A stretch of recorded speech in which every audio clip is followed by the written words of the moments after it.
Hello students, this is your lecture number 1 of your chemistry chapter, that is matter in our surrounding. So basically in this video lecture I will be discussing with you about the matter in the surrounding, क्या चीज़ होता है, how we define the matter, किस किस state में matter exist करता है, इन सारे चीज़ों के बारे में हम इस वीडियो लेक्चर में देखेंगे। तो सबसे पहले अगर बात की जाए कि आपका मैटर है ना, मैटर क्या है, तो मैटर एक ऐसी चीज़ है, मैटर इज़ एनीथिंग, कुछ भी मैटर कुछ भी हो सकता है। तो जो भी चीज़ एक कोई स्पेस ऑक्यूपाई करे और उसका एक पर्टिकुलर मास हो, उसको हम लोग क्या बोलते हैं, मैटर बोलते हैं। अब मैटर को क्लासीफाई करने का तरीका क्या है, बहुत ज़्यादा हमें सोचने की ज़रूरत नहीं है। देखिए, दो ही तरीके से हम क्लासीफाई कर सकते हैं। एक तो है कि in which physical state it actually exist, किस फिजिकल स्टेट में एग्जिस्ट करता है, और दूसरा कि उसका केमिकल कंपोजिशन क्या है।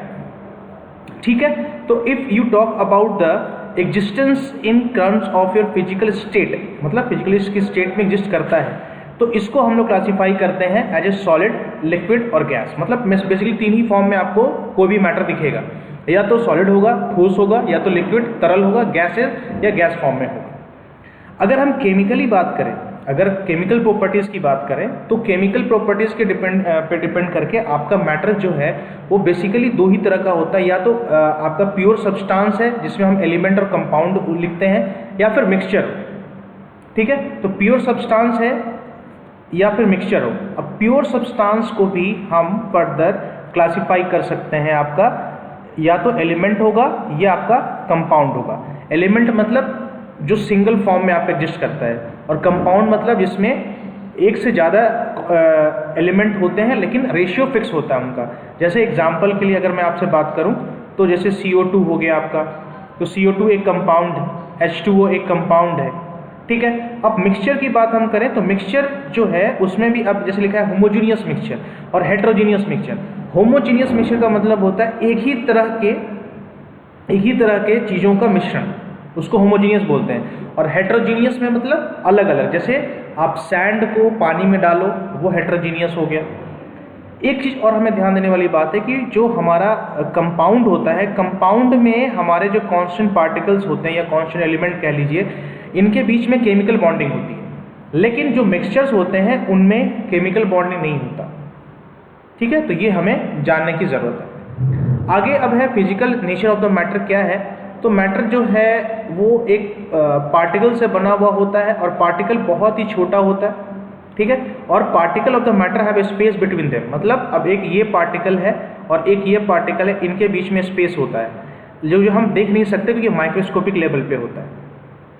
उसके बाद है कि जो पार्टिकल है स्टेट ऑफ द मैटर, ये जो है कॉन्टिन्यूस मूव करते रहते हैं, और ये दे अट्रैक्ट ईच अदर, ये आपस में दूसरे को अट्रैक्ट भी करते हैं। ठीक है, तो जो मैटर है, matter is basically made up of particles. जैसे एक्टिविटी अगर आप करके देख सकते हैं कि कुछ वाटर ले लीजिए बीकर में, उसका जो है एक लेवल नोट कर लीजिए, और उसमें आप कुछ सॉल्ट या शुगर को डिजोल्व करिए with the help of a glass rod.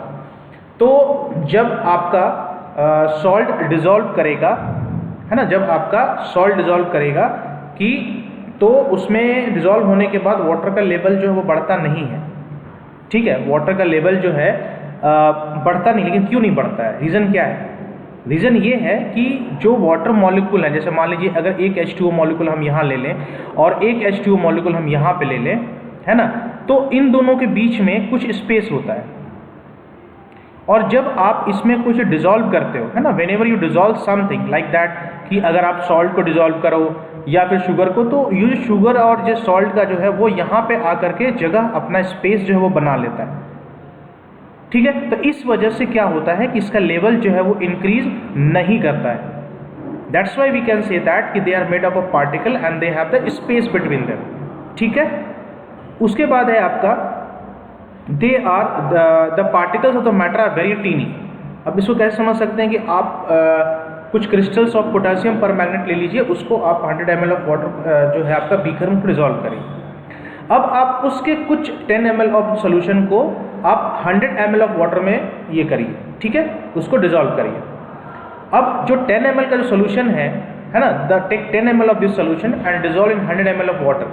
अब इसको रिपीट करते रहिए। रिपीट करते करते क्या होगा कि कुछ टाइम के बाद, है ना, जो आपका पोटेशियम पर मैग्नेट है वो आपके पानी का कलर को चेंज करना शुरू कर देगा, है ना। तो इसका मतलब क्या हुआ कि हमने एक्चुअली एक्टिविटी करने का रीज़न ये था कि हम ये चाह रहे थे, ये जानने की कोशिश की भाई मैटर का जो है बहुत टीनी पार्टिकल, यानी कि अगर हम इसको डाइल्यूट करते जाएं, इसका मतलब डाइल्यूट करने का मतलब है कि हम पार्टिकल को इतने छोटे छोटे पार्ट में डिवाइड करना चाह रहे हैं और तब हम उसका इफेक्ट देखना चाह रहे हैं। अब जैसे यहाँ पे देखिए, हर एक बार जब आप उसको डिसॉल्व करोगे, है ना, जैसे पहली बार डिसॉल्व किया तो उसका जो आपका कॉन्सेंट्रेशन है वो घटा, अगली बार डिसॉल्व किया फिर और कॉन्सेंट्रेशन घटा।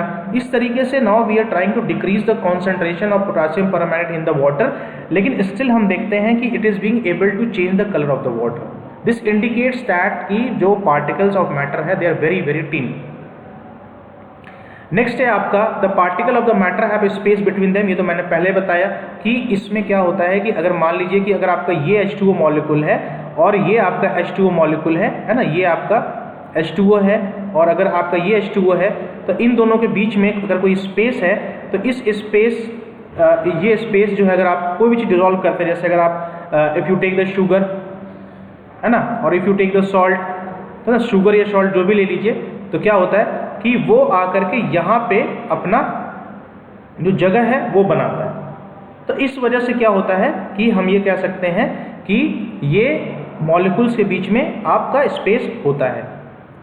अब उसके बाद है particles of the matter are continuously moving.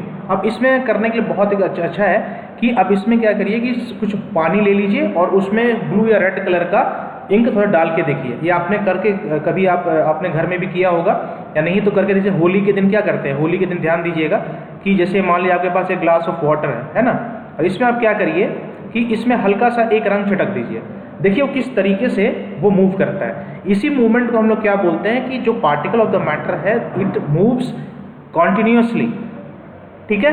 और दो या दो से ज़्यादा डिफरेंट टाइप्स ऑफ मैटर को हमें डिसॉल्व करने को हम क्या बोलते हैं, डिफ्यूजन बोलते हैं, ठीक है, ये है। और उसके बाद है particles of matter attract each other, they attract each other. जैसे आप कोई भी चीज़ ले लीजिए, आयरन, जैसे अट्रैक्शन में आयरन नेल ले लीजिए, पीस ऑफ चॉक है, रबर बैंड है, अब उसको आप तोड़ने की कोशिश करिए, ठीक है। तो कुछ कुछ चीज़ें जो होती हैं जल्दी टूट जाती हैं, कुछ जल्दी नहीं टूटती, लेकिन जो चीज़ जल्दी नहीं टूट रही हैं, मीन्स जैसे आयरन नेल है या फिर कोई हार्ड मेटल है, ये नहीं टूट रहा है।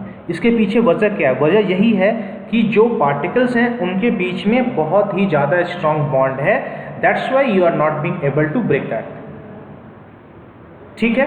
तो this is the you can say the properties of the matter, ये है आपका जो भी है। तो मैं एक बार समराइज कर देता हूँ हम लोगों ने क्या पढ़ा। तो हम लोगों ने ये पढ़ा कि मैटर क्या होता है, ठीक है, क्लासिफिकेशन ऑफ मैटर हम कैसे करते हैं, सॉलिड लिक्विड गैस फॉर्म में होता है। उसके बाद आपका अगर हम फिजिकल प्रॉपर्टीज़ की बात करें, अगर हम केमिकल प्रॉपर्टीज़ की बात करें, तो हम मैटर को क्लासीफाई कर सकते हैं आपका एलिमेंट्स और कंपाउंड्स में, ठीक है। तो प्योर सब्सटेंस है एलिमेंट्स एंड कंपाउंड्स में, और जो मिक्सचर है आपका उसको होमोजीनियस हेटेरोजीनियस मिक्सचर में डिफाइन कर सकते हैं। उसके बाद फिजिकल नेचर ऑफ आपका मैटर क्या है कि पार्टिकल बहुत छोटे पार्टिकल से बना होता है, उनके बीच में स्पेस होता है, जो पार्टिकल होते हैं वो कॉन्टिन्यूस मूव करते हैं और वो अट्रैक्ट करते हैं एक दूसरे को, ठीक है। उसके बाद हमने पढ़ा कि पार्टिकल्स टीनी होते हैं, उनके बीच में स्पेस होता है, उसको हम लोग एक्सपेरिमेंट से कैसे देख सकते हैं, समझ सकते हैं। उसके बाद पार्टिकल का कॉन्टिन्यूस मूवमेंट हमने पढ़ा और अट्रैक्शन पढ़ा, ठीक है। तो this was your lecture number 1 of your chemistry. Okay, so in the next lecture I'll be discussing the next topic. Thank you so much for watching this video.